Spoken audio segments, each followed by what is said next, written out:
Di ujung desa kecil bernama Sukamerta, ada satu tempat yang bahkan orang tua pun enggan menyebut namanya. Bukan karena tidak tahu, tapi karena terlalu tahu danau itu disebut Danau Sunyi. Tidak ada yang benar-benar tahu seberapa dalam danau itu. Airnya hitam, bukan karena kotor, tapi karena terlalu gelap. Bahkan saat siang, permukaannya tidak pernah benar-benar memantulkan cahaya. Dan yang paling aneh, tidak ada ikan yang pernah dibawa pulang dari sana.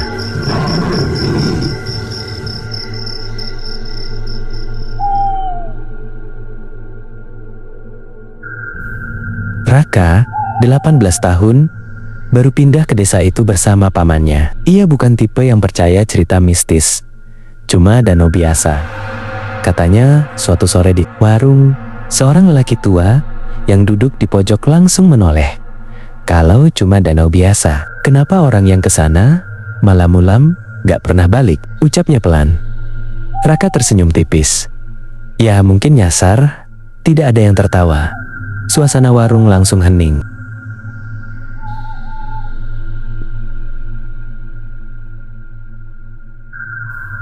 Malam itu, tanpa banyak pikir, Raka membawa alat pancingnya. Ia sengaja berangkat setelah jam 10 malam. Biar sekalian buktiin, gumamnya. Langkahnya mantap saat masuk ke hutan. Namun, semakin jauh, sesuatu berubah. Awalnya ia masih mendengar suara serangga. Lalu, perlahan, hilang. Seperti ada yang mematikan suara hutan satu persatu. Raka mulai merasa tidak nyaman, bukan karena gelap, tapi karena perasaan. Seperti sedang diperhatikan. Ia berhenti berjalan, mendengarkan, diam. Tidak ada suara apapun, tapi dadanya terasa berat. Seolah-olah ada sesuatu yang berdiri sangat dekat, mengawasinya.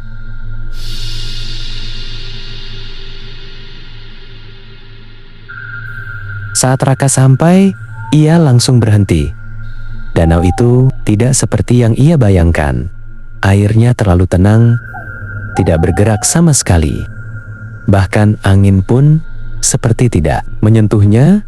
Raka menyorotkan senter ke permukaan. Cahayanya seperti ditelan. Tidak memantul, tidak kembali. Hilang begitu saja. Dalam banget, gumamnya. Ia mulai memasang kail.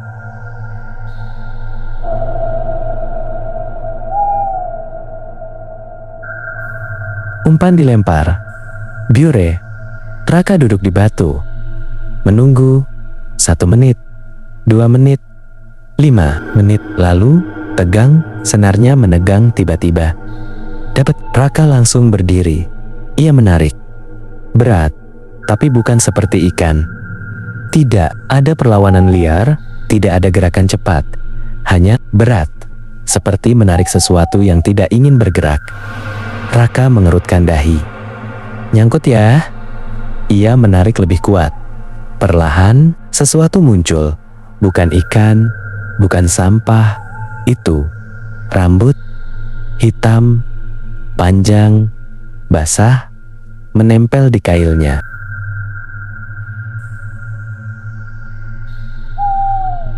Raka langsung melepaskan joran. Jantungnya berdetak keras. Saat ia mundur, ia mendengar sesuatu.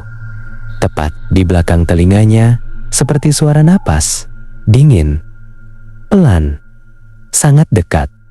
Raka membeku. Ia tidak berani menoleh. Jangan lihat ke belakang. Suara itu berbisik. Dan seperti semua orang yang penasaran, Raka tetap menoleh. Tidak ada siapa-siapa. Namun, saat ia kembali menghadap danau, permukaan air berubah, tidak lagi tenang. Ada gelombang kecil, seperti banyak sesuatu yang bergerak di bawah. Lalu, satu kepala muncul. Perlahan, wajahnya pucat, matanya terbuka, tidak berkedip, menatap langsung ke arah Raka.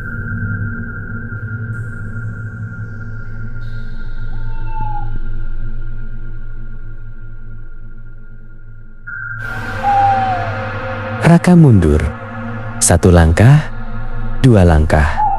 Lalu kepala kedua muncul. Kemudian ketiga, keempat, puluhan. Semua dengan wajah pucat. Semua menatapnya. Dan secara bersamaan, mulut mereka terbuka dan berbisik. Lama sekali, kami menunggu.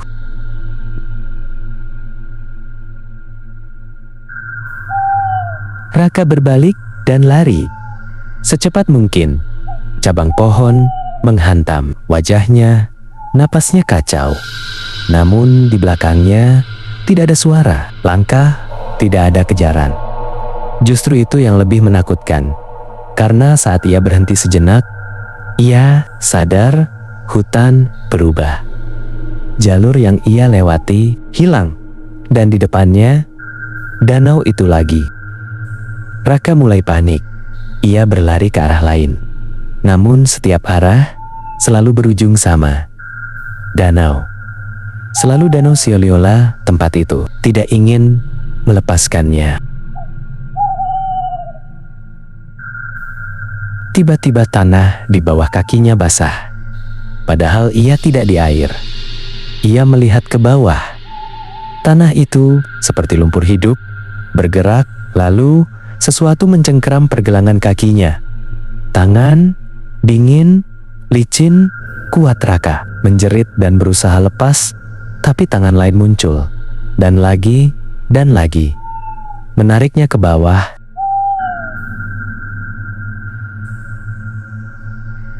Saat tubuhnya hampir tenggelam ke lumpur, Raka melihat ke depan. Di tepi danau, ada seseorang berdiri. Itu dirinya sendiri. Wajahnya kosong, matanya hitam, dan Raka itu tersenyum pelan.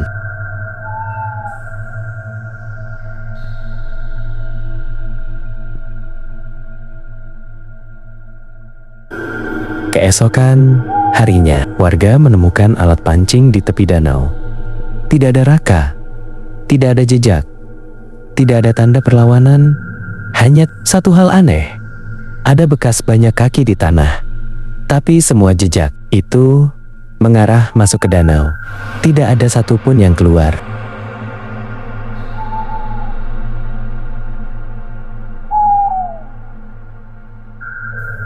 Seorang nelayan nekat mencoba memancing di sana beberapa hari. Kemudian ia duduk diam, meletakkan umpan, menunggu. Lalu senarnya bergerak. Ia menarik perlahan. Dan dari dalam air muncul wajah, bukan makhluk asing, bukan sosok tak dikenal. Itu Raka. Matanya terbuka dan bibirnya bergerak. Gantian kamu.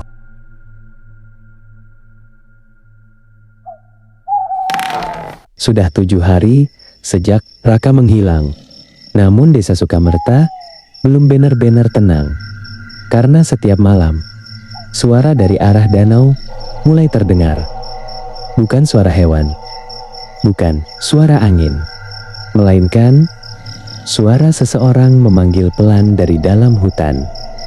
Tolong. Dan yang membuat warga ketakutan, suara itu mirip suara Raka.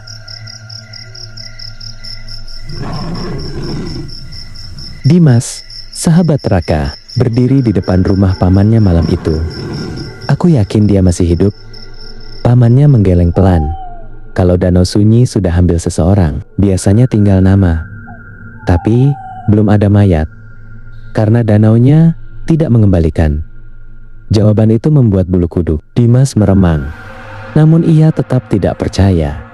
Baginya, semua cerita itu hanya cara warga menakut-nakuti orang.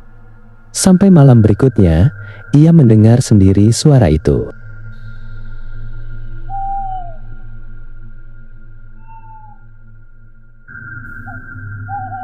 Jam menunjukkan jam 1:13 dini hari. Dimas terbangun karena suara ketukan di jendelanya. Tok, tok, tok. Awalnya pelan, lalu semakin cepat. Tok, tok, tok, tok, tok. Dimas langsung bangun. Siapa? Tidak ada jawaban. Hanya suara napas pelan dari luar dengan jantung berdebar. Ia membuka sedikit tirai jendela dan tubuhnya langsung membeku. Di luar, berdiri seseorang dengan pakaian basah kuyup. Kepalanya tertunduk, air menetes ke tanah. Dim, itu suara Raka. Raka, Dimas buru-buru membuka pintu. Tapi saat pintu terbuka, tidak ada siapa-siapa. Halaman kosong, basah, namun ada jejak kaki lumpur mengarah ke jalan hutan. Dan samar-samar, Dimas mendengar suara itu lagi, "Ikut aku."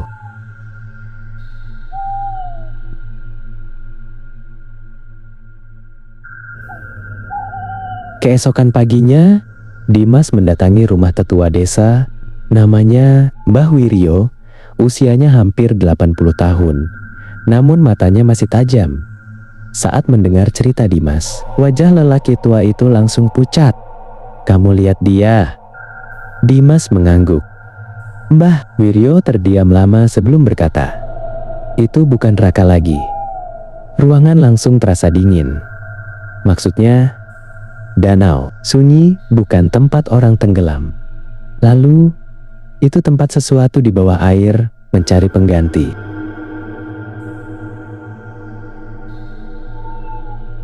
Puluhan tahun lalu, sebelum desa itu berdiri, ada kampung kecil di tengah hutan. Suatu malam, seluruh kampung hilang, tidak terbakar, tidak pindah, hilang begitu saja. Saat orang datang mencari, mereka menemukan danau itu. Dan sejak saat itu, orang-orang mulai mendengar suara dari air. Suara keluarga mereka, suara teman mereka, suara orang yang sudah mati, seolah danau itu bisa mengambil bentuk siapapun.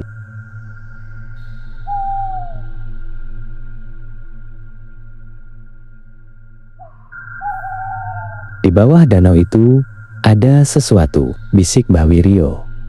Sesuatu yang lapar. Lapar apa? Tetua desa menatap Dimas. Manusia. Malam itu, Dimas tidak bisa tidur. Setiap memejamkan mata, ia melihat Raka berdiri di tengah danau. Tubuhnya setengah tenggelam. Mulutnya bergerak. "Dimas, dingin. Tolong tarik aku." Lalu tangan-tangan pucat muncul dari bawah air, menarik tubuh Raka perlahan ke dalam gelap. Dan sebelum tenggelam, Raka tersenyum. Senyum yang bukan miliknya.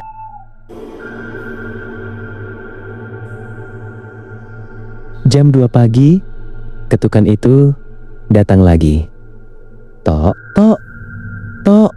Dimas tidak bergerak. Namun suara itu berubah menjadi garukan panjang di pintu KREEEHETT. Lalu terdengar suara ibunya. Dimas buka pintunya. Padahal ibunya sudah meninggal 3 tahun lalu. Tubuh Dimas langsung dingin. Air matanya hampir jatuh. "Bu." Suara itu terdengar lagi. Lembut, persis seperti ibunya. "Buka pintunya, Nak."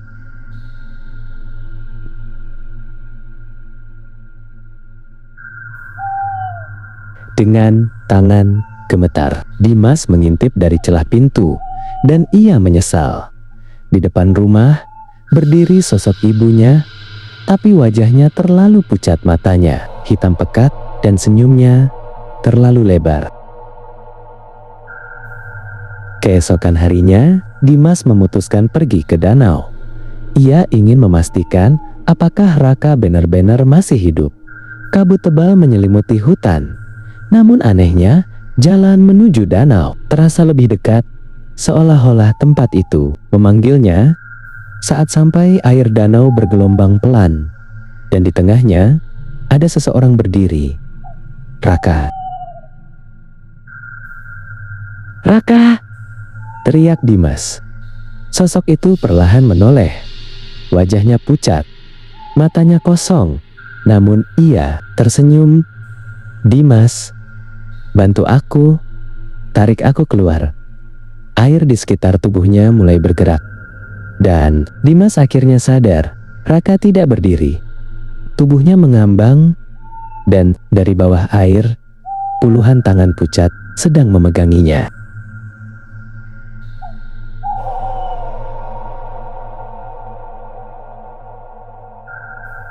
Tiba-tiba, suara Mbah Wiryo terdengar dari belakang.